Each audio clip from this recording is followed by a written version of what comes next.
August నెలలో current affairs చెప్పుకుందామండి. First bit, Meghalaya రాష్ట్రంలో ఏ వైరల్ ఇన్ఫెక్షన్ కేసును గుర్తించారు? Vaccine derived polio virus. Vaccine derived polio virus ఎక్కడ గుర్తించారండి? మేఘాలయ రాష్ట్రంలో గుర్తించారు. 2, సిన్సినాటి ఓపెన్ టెన్నిస్ 2024లో పురుషుల సింగిల్స్ విజేతగా నిలిచిన వారెవరు? Jannik Sinner. Cincinnati open tennis 2024లో పురుషుల సింగిల్స్లో విజేతగా నిలిచింది జన్నిక్ సిన్నర్. 3, భారతదేశాన్ని పోలియో రహిత దేశంగా WHO ఏ సంవత్సరంలో ప్రకటించింది? 2014లో భారతదేశాన్ని పోలియో రహిత దేశంగా WHO ప్రకటించిందండి. ఎప్పుడండి? 2014లో. 4, రూమీ 1 రాకెట్ను ఏ రాష్ట్రం నుండి ప్రయోగించారు? తమిళనాడు. రూమీ 1 రాకెట్ను తమిళనాడు రాష్ట్రం నుండి ప్రయోగించనున్నారు. 5, ఇటీవల ప్రపంచంలోనే అత్యంత వృద్ధురాలిగా పేరుగాంచిన మరియా బ్రన్యాస్ 117 ఏళ్ల వయస్సులో మరణించింది. అయితే ఈమె ఏ దేశానికి చెందినవారు? స్పెయిన్. ఇటీవల ప్రపంచంలోనే అత్యంత వృద్ధురాలిగా పేరుగాంచిన మరియా బ్రన్యాస్ 117 ఏళ్ల వయస్సులో మరణించింది. అయితే ఈమె ఏ దేశానికి చెందినవారు? Spain. 6, Indian ocean rim association secretary జనరల్గా ఎవరు నియమితులయ్యారు? Sanjeev Ranjan. Indian ocean rim association IORA అనమాట దాన్ని. Indian ocean rim association IORA secretary జనరల్గా ఎవరు నియమితులయ్యారు? సంజీవ్ రంజన్. 7వ బిట్ అండి, బ్రాండ్ ఫైనాన్స్ నివేదిక 2024 ప్రకారం ప్రపంచంలో అత్యంత బలమైన ఆహార బ్రాండ్గా ఏది నిలిచింది? అమూల్. బ్రాండ్ ఫైనాన్స్ నివేదిక 2024 ప్రకారం ప్రపంచంలో అత్యంత బలమైన ఆహార బ్రాండ్గా అమూల్ నిలిచిందండి. 8, Cognizant India chairman and managing డైరెక్టర్గా ఎవరు నియమితులయ్యారు? Rajesh Warrier. Cognizant India chairman and managing డైరెక్టర్గా రాజేష్ వారియర్ గారు నియమితులయ్యారు.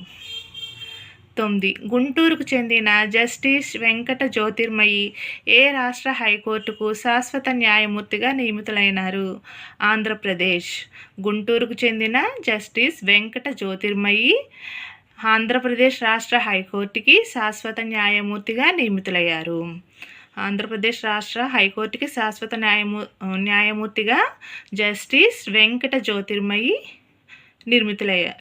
నియమితులయ్యారు. ఆమె గుంటూరుకు చెందినవారు. 10, ఫిజికల్ రీసెర్చ్ ల్యాబొరేటరీ PRL ఎక్కడ ఉంది? అహ్మదాబాద్. ఫిజికల్ రీసెర్చ్ ల్యాబొరేటరీ అహ్మదాబాద్లో ఉంది.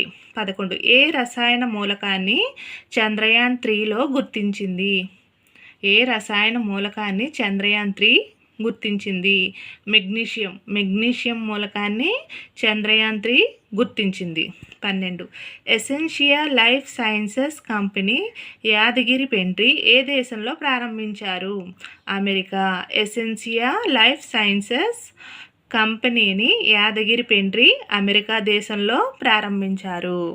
13, Essentia advanced sciences pharma company ఆంధ్రప్రదేశ్లోని ఏ జిల్లాలో కలదు? అనకాపల్లి.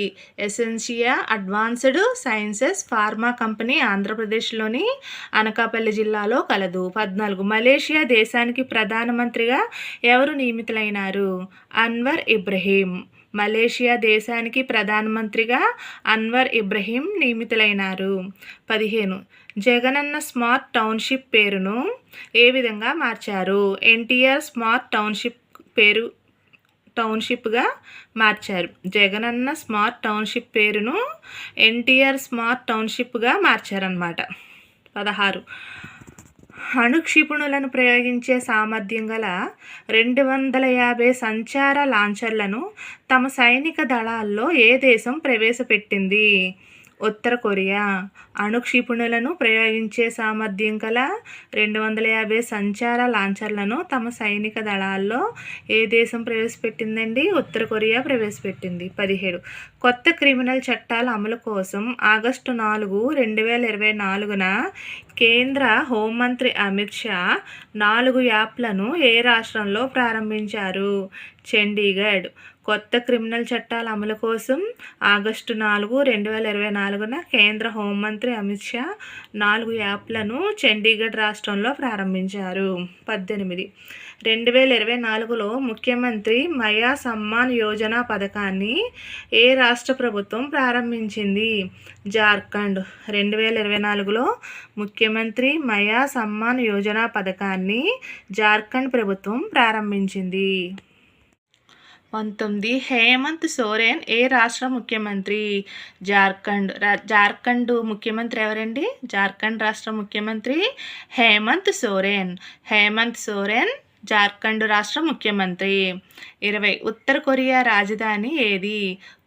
ప్యోగ్యాంగ్. ఉత్తర కొరియా రాజధాని ప్యోగ్యాంగ్. 21 ఆంధ్రప్రదేశ్ ప్రభుత్వం ప్రతి నెల 8వ తేదీన ఏ సేవా కార్యక్రమం నిర్వహిస్తుంది? పేదల సేవ అనే కార్యక్రమాన్ని నిర్వహిస్తుంది. పేదల సేవ అనే కార్యక్రమాన్ని నిర్వహిస్తుంది. 22 బస్తర్ ఫైటర్స్ ఏ రాష్ట్రానికి చెందినవారు? ఛత్తీస్గఢ్. బస్తర్ ఫైటర్స్ ఛత్తీస్గఢ్ రాష్ట్రానికి చెందినవారు. 23 370 అన్యాయం రద్దు. జమ్మూ అండ్ కాశ్మీర్ కొత్త భవిష్యత్తు పుస్తకాన్ని ఏ ఫౌండేషన్ విడుదల చేయనుంది? Blue craft foundation. 370 అన్యాయం రద్దు.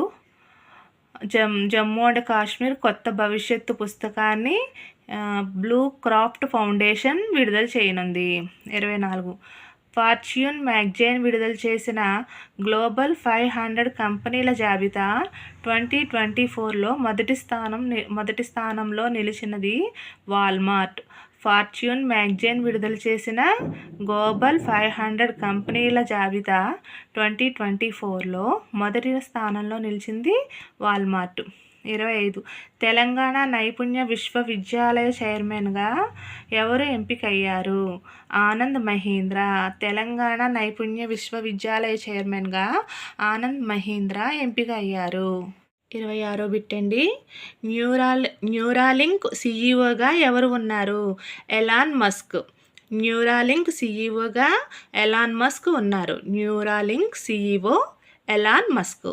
27 ఫార్చ్యూన్ మ్యాగజైన్ విడుదల చేసిన గ్లోబల్ 500 కంపెనీల జాబితా 2024లో రిలయన్స్ ఇండస్ట్రీ ఎన్నో స్థానంలో నిలిచింది? రిలయన్స్ ఇండస్ట్రీ 86వ స్థానంలో ఉందండి. వాల్మార్ట్ మొదటి స్థానంలో ఉంది. రిలయన్స్ ఇండస్ట్రీ మాత్రం 86వ స్థానంలో ఉంది. 28 పారిస్ ఒలింపిక్స్లో ముగింపు వేడుకల్లో భారత అథ్లెట్ల మహిళల బృందానికి పతాకధారిగా వ్యవహరించినది మను భాకర్. పారిస్ ఒలింపిక్స్లో ముగింపు వేడుకల్లో భారత అథ్లెట్ల మహిళల బృందానికి పతాకధారిగా వ్యవహరించినది ఎవరండి? మను భాకర్. 29 370 అన్యాయం రద్దు. జమ్మూ కాశ్మీర్ కొత్త భవిష్యత్తు పుస్తకానికి ముందు మాట ఎవరు రాశారు? నరేంద్ర మోదీ గారు రాశారండి. 370 అన్యాయం రద్దు. జమ్మూ కాశ్మీర్ కొత్త భవిష్యత్తు పుస్తకానికి ముందు మాట ఎవరు రాశారండి? నరేంద్ర మోదీ గారు రాశారు. 30 ఆంధ్రప్రదేశ్ ప్రభుత్వం ఎప్పుడు వికసిత్ ఆంధ్రప్రదేశ్ పేరుతో విజన్ 2047 పత్రం విడుదల చేయనుంది? అక్టోబర్ 2, 2024. ఆంధ్రప్రదేశ్ ప్రభుత్వం ఎప్పుడు వికసిత్ ఆంధ్రప్రదేశ్ పేరుతో విజన్ 2047 పత్రం విడుదల చేయనుంది? అక్టోబర్ 2, 2024న విడుదల చేయనుంది.